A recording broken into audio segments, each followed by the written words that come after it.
Hello everyone, I am Dr. Ashwini Prabhakar. I am a medical retina consultant working at Zamindar Microsurgical Eye Centre, Kalyan Nagar branch. Like all tissues in the body, the retina also has minute blood vessels called capillaries, and these capillaries are literally bathed in a sugar solution in diabetics. Over a period of years together, these capillaries in an environment of high blood sugar undergo degeneration and get leaky, causing leakage of fluid into the retina. And if this leakage occurs in the center portion of the retina called macula, it could lead to drop in vision called diabetic maculopathy. Over time, these capillaries also get blocked, leading to hampered blood supply to the retina. That leads to an environment of hypoxia or reduced oxygen supply to the retina, which in turn makes the retina give a feedback signal to the blood vessels to cause more proliferation of new blood vessels in order to compensate for the lack of blood supply. However, these new blood vessels that are formed are very weak and fragile and can lead to bleeding at any point in time. To understand this, we could consider the blood vessels underneath our skin that are visible as the normal blood vessel, and the abnormal blood vessel that proliferate as a result of hypoxia could be like the blood vessels that could grow up outside the skin or outside the retina into the cavity inside the eye. So these are frail blood vessels capable of bleeding at any time and can cause sudden visual loss, which could be the only symptom or the first symptom that the patient could ever have of a diabetic retinopathy that has been there for quite a long period of time but remained undetected. These abnormal blood vessels could either bleed or it could undergo fibrosis or shrinkage, exerting a pull on the retina, which could cause a condition called retinal detachment, which if progresses to the center vision portion of the retina can cause sudden visual drop. And changes like these are not only difficult to treat, are also to an extent irreversible. So the only way to control diabetic retinopathy is early detection, screening, and providing early treatment earlier in the course of the disease than waiting for complications to set in, and go for expensive yet not very fruitful surgeries that aim at saving the vision at that point of time and not reversing the vision loss that is already set in, because some amount of damage over a period of time do stay back in the eye if left untreated. Now, what are the symptoms of diabetic retinopathy? So, we need to understand that there are certain diseases that are painful diseases and there are certain diseases that are painless.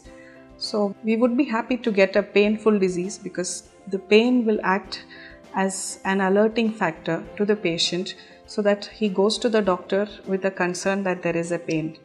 However, in painless diseases like diabetic retinopathy, the patient may not have any symptom until very late in the course of disease, when the only symptom would be due to a complication of the disease and may not be a symptom of the disease per se.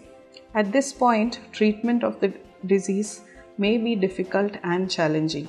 This is why screening in every diabetic at the point of diagnosis and every yearly thereafter becomes very important to pick up an early disease in order to prevent avoidable blindness. Now, what are the risk factors for developing diabetic retinopathy?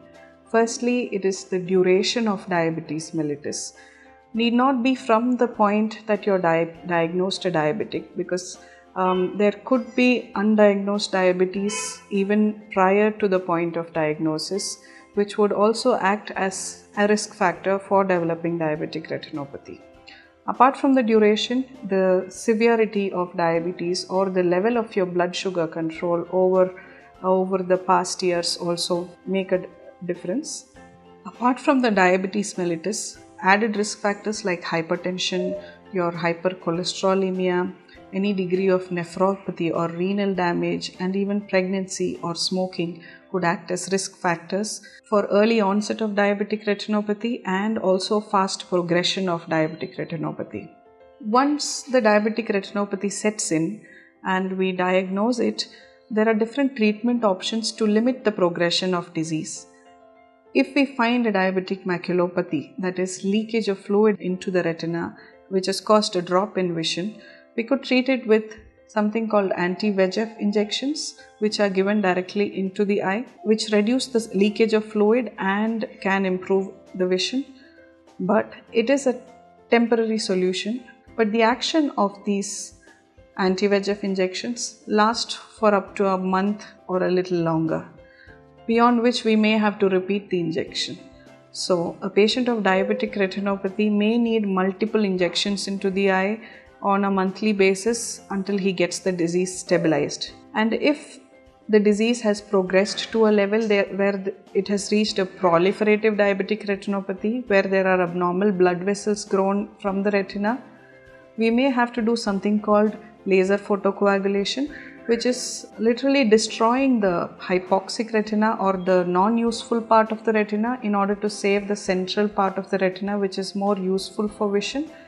So in other words, the laser photocoagulation is a vision saving procedure, though it may have certain side effects like reduced contrast sensitivity, reduced peripheral field of vision, which may incapacitate you to driving even. Sometimes as the disease progresses, even a laser photocoagulation may be insufficient, which may necessitate a major surgery into the eye in order to remove the membranes and the abnormal blood vessels and also to clean up the blood that is leaked.